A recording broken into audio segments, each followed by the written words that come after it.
Oke, salam saudara-saudara. Hari ini saya akan membagikan yaitu mengenai tentang topik pembahasan hikmat Allah dan hikmat dunia dalam konteks 1 Korintus pasal yang kedua dan pasal yang ke-20. Baik, saudara-saudara, kita akan masuk. Pertama itu ada di dalam pendahuluan. Dalam kehidupan manusia, hikmat sering dianggap sebagai kunci untuk mencapai keberhasilan dan kebahagiaan. Akan tetapi, menurut Alkitab, di sini diajarkan bahwa ada suatu perbedaan yang mendasar antara hikmat dunia dan hikmat yang berasal dari Allah. Nah, dan Paulus juga di sini di dalam suratnya untuk dikhususkan kepada jemaat di Korintus, dia menegaskan bahwa hikmat dunia sering sekali bertentangan dengan hikmat Allah. Nah, dan hanya melalui Kristuslah manusia dapat memahami hikmat yang sejati atau hikmat yang daripada Allah. Nah, pada hari ini kita akan belajar di dalam kitab 1 Korintus secara khusus mengenai pembahasan perbedaan antara hikmat dunia dan hikmat yang berasal dari Allah. Akan tetapi kita terlebih dahulu melihat dari sisi pandang Paulus yang menyoroti bahwa hikmat dunia cenderung sekali mengandalkan kecerdasan atau akal pikiran manusia dengan berdasarkan logika yang terbatas, sedangkan hikmat Allah yaitu dinyatakan dalam kebodohan salib yang merupakan kekuatan dan keselamatan bagi orang yang percaya. Nah, hal ini kita bisa lihat dalam kisah 1 Korintus 1 pasal 1 ayat yang ke-18 sampai ayat yang ke-25. Dalam perspektif dunia, berita tentang Kristus yang disalibkan tampak tidak masuk akal.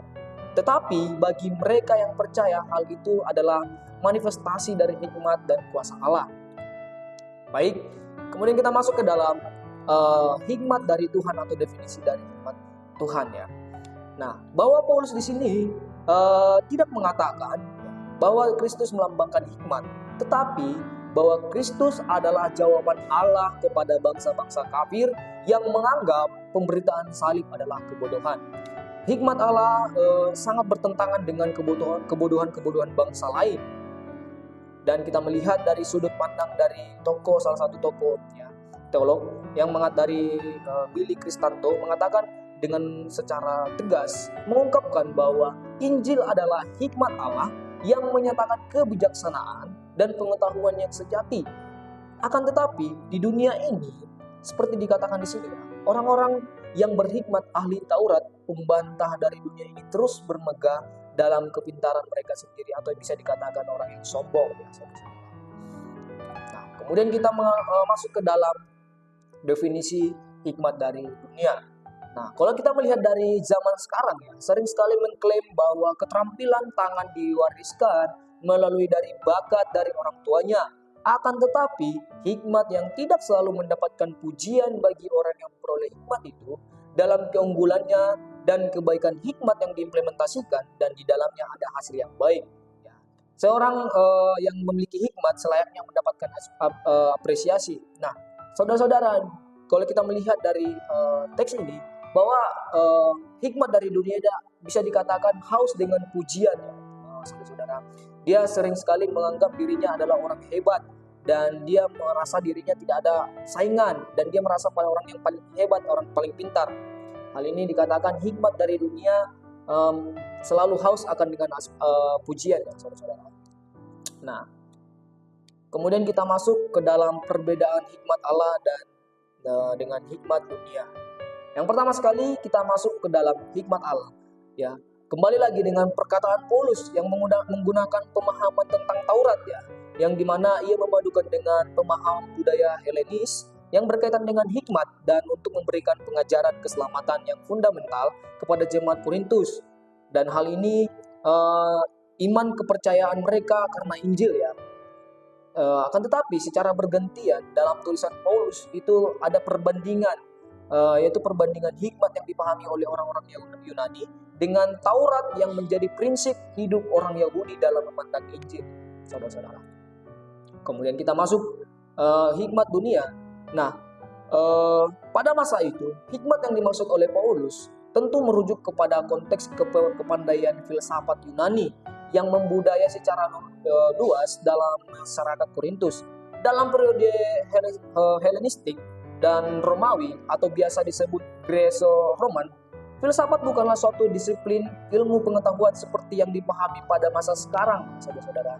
Akan tetapi filsafat adalah suatu sebuah gaya hidup dalam konteks pada zaman dulu, yang dapat juga dikatakan bahwa filsafat menjadi salah satu agama bagi orang-orang yang berpendidikan pada masa itu. Nah, kemudian kita melihat hikmat di dalam menurut 1 Korintus pasal 20 ayat yang ke-5.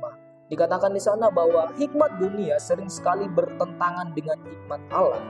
Nah, hal ini Paulus menegaskan kembali bahwa hikmat dunia adalah kebodohan di mata Allah. Sementara salib Kristus yang dianggap bodoh oleh dunia justru merupakan hikmat dan kuasa Allah. Dalam konteks masa kini, pengaruh hikmat dunia terhadap orang Kristen bisa berdampak positif maupun negatif. Nah, pertama-tama kita akan masuk ke dalam konteks dampak negatif dari hikmat dunia, ya, saudara-saudara. Nah, yang pertama itu adalah relatif moral, yang dimana dunia sering mengajarkan bahwa kebenaran bersifat relatif bertentangan dengan standar kebenaran Allah yang mutlak. Nah, yang kedua itu adalah secara materialis dan hedonisme, yang dimana di situ akan menekankan kesuksesan materi dan kesenangan pribadi, sementara Kristus mengajarkan hidup menyatu. Baik, saudara-saudara, kita lanjutkan kembali bahwa dampak negatif yang ketiga itu adalah humanisme sekuler, yang dimana di sana dikatakan bahwa manusia akan lebih mengutamakan sebagai pusat kehidupan dan meninggalkan ketergantungan kepada Tuhan. Nah, di sini semua umat manusia akan lebih bergantung kepada diri sendiri dan tidak bergantung kepada Tuhan. Nah, hal ini sangat ditekankan kembali bahwa dampak negatif dari hikmat dunia ini sangat berpengaruh untuk manusia, saudara-saudara. Nah, kemudian yang keempat adalah sinkretisme dan pluralisme, yang dimana mencampurkan iman Kristen dengan ajaran lain demi toleransi. Padahal Yesus adalah satu-satunya jalan kebenaran. Hal ini saudara-saudara kembali ditekankan bahwa akan ada dampak negatif yang dimana di sana rela mencampurkan atau membuat menggabungkan beberapa ajaran-ajaran yang itu untuk demi toleransi, untuk kedamaian. Ya, memang dampak positifnya demi kedamaian, tapi di sisi lain dia melakukan itu hanya untuk demi toleransi tadi, tidak melihat dari sisi lain bahwa imannya sudah menggabungkan dari beberapa ajaran lainnya, saudara-saudara. Nah, hal ini saudara-saudara akan berdampak negatif untuk kekristenan masa kini. Nah, selain di sisi dampak negatif, ada juga dampak positif. Tapi dampak positif ini tidak terlalu berpengaruh untuk kekristenan pada saat ini, ya saudara-saudara. Kita melihat yang pertama adalah kebijaksanaan dalam teknologi dan ilmu pengetahuan. Jika digunakan dengan benar, kita perlu menggarisbawahi, maka akan ada kemajuan dunia bisa mendukung pelayanan dan penginjilan.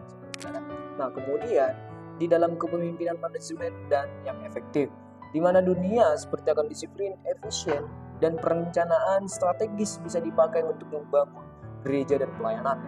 Nah, kemudian yang terakhir adalah kesadaran sosial dan keadilan, yang dimana isu-isu seperti ini, hak asasi manusia dan lingkungan hidup, dapat dimanfaatkan untuk menyatakan kasih Kristus kepada dunia. Nah, kita melihat di sini sikap orang Kristen terhadap hikmat dunia, ya, yang dimana orang percaya akan dipanggil untuk membedakan mana yang selaras dengan kehendak Allah dan mana yang bertentangan. Tetapi Paulus juga akan menasihatkan di dalam kitab Roma 12 ayat 2, di sana dikatakan agar tidak ada serupa dengan dunia, tetapi diperbaharui dalam pikiran mereka, pola pikir mereka, sehingga dapat membedakan mana yang menjadi kehendak Allah yang baik, berkenan, dan sempurna.